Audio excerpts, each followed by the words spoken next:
Michael Warren adjusted his tie for the third time in as many minutes.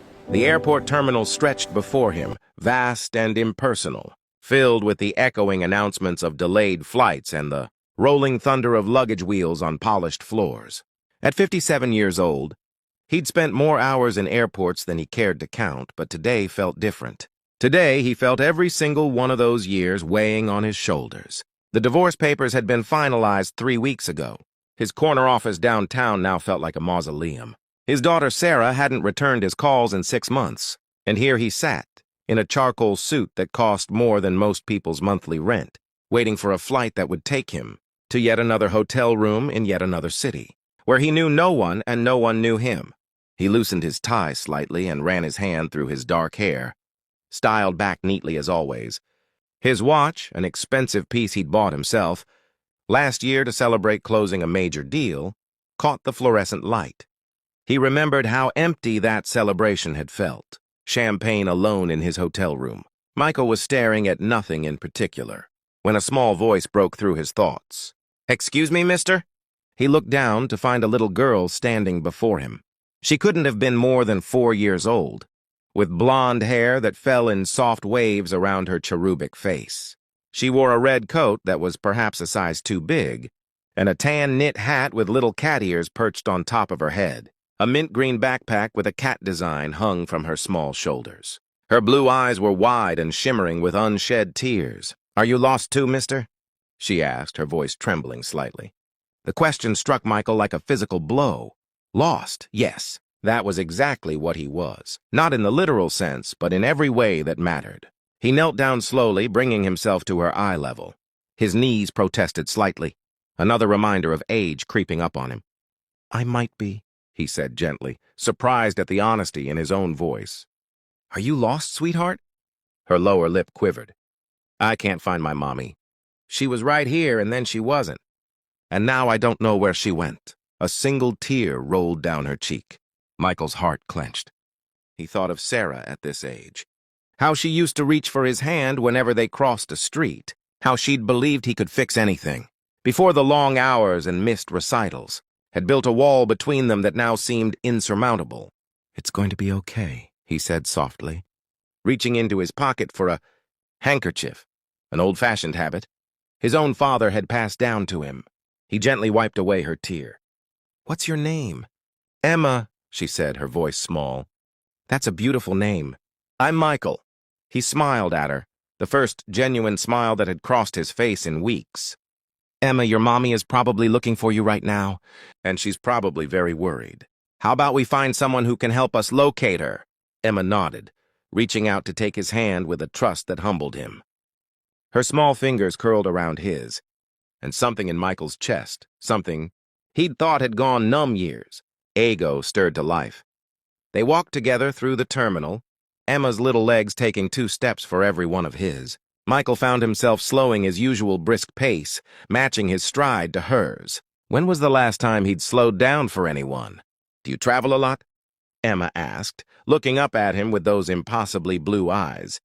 "I do," Michael admitted. "Too much, probably." "That sounds lonely," she said with the simple wisdom only children possess.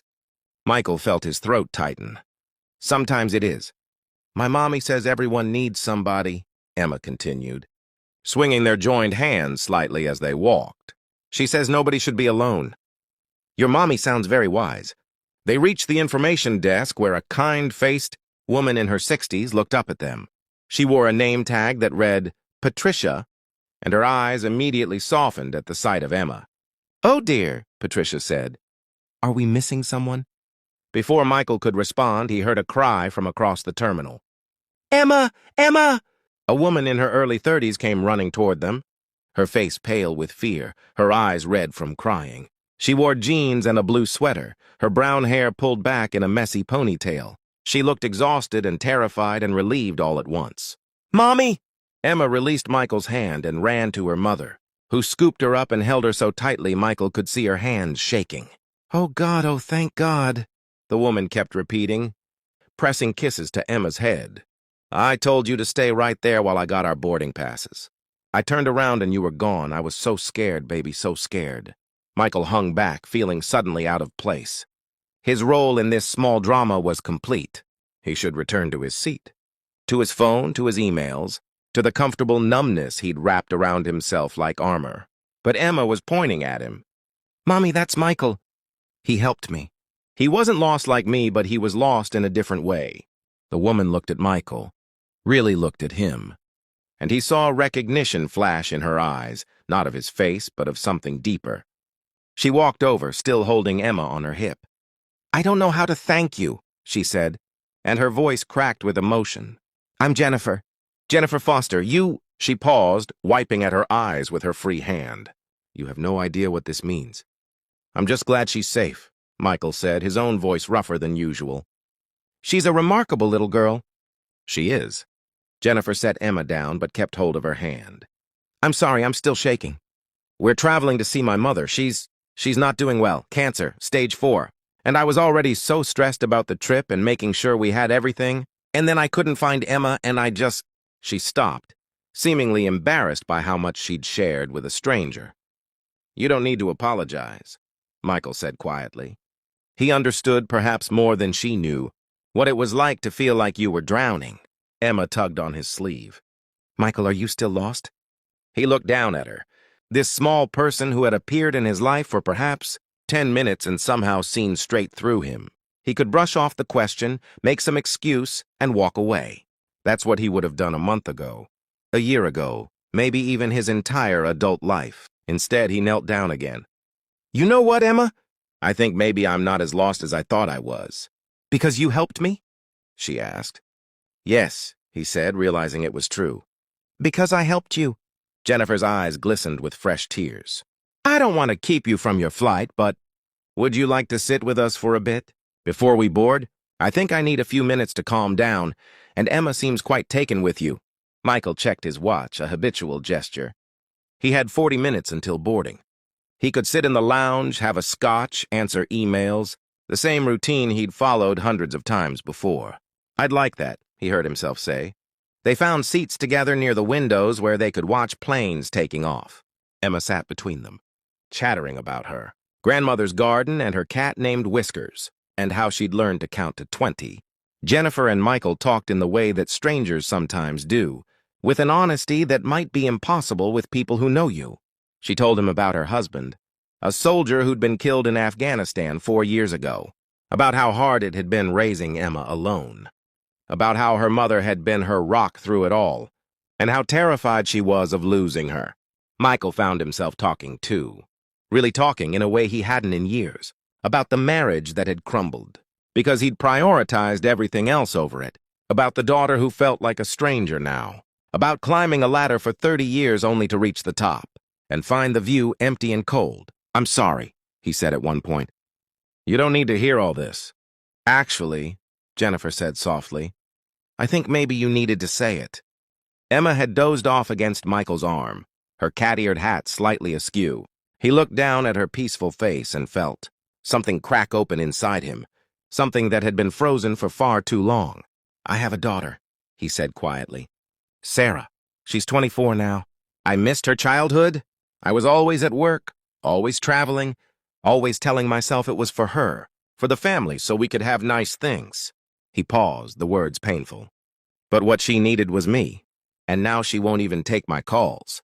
"It's never too late," Jennifer said. "As long as you're both breathing, it's never too late." I don't know what to say to her. I don't know how to fix it. Maybe you start by telling her exactly what you just told me. That you know you made mistakes, that you're sorry, that you want to try. Michael looked at her. "Is it really that simple?" "It's not simple at all," Jennifer said. "It's probably the hardest thing you'll ever do. But the alternative, giving up, staying lost, is that really easier?" An announcement came over the loudspeaker. Jennifer's flight to Phoenix was boarding. Emma stirred and opened her eyes. She looked up at Michael and smiled. "You have to call your daughter," she said with absolute certainty. "Tell her you love her. My daddy's in heaven and I can't tell him things anymore. But you can tell your daughter." "So you should." Michael felt tears prick his eyes. "You're right, Emma, I should." Jennifer gathered their things and Emma put on her backpack. They stood and Michael stood with them. "Thank you," Jennifer said, and she reached out to give his hand a squeeze. for finding Emma, for sitting with us, for reminding me that there are still good people in the world. Thank you, Michael said, for reminding me that it's not too late to become one. Emma threw her arms around his legs in a fierce hug. Bye, Michael. I hope you find your way home. Bye, Emma. Take care of your mom, okay? He watched them walk toward their gate, Emma turning back twice to wave. He waved back both times, standing there long after they disappeared into the crowd. Then Michael pulled out his phone.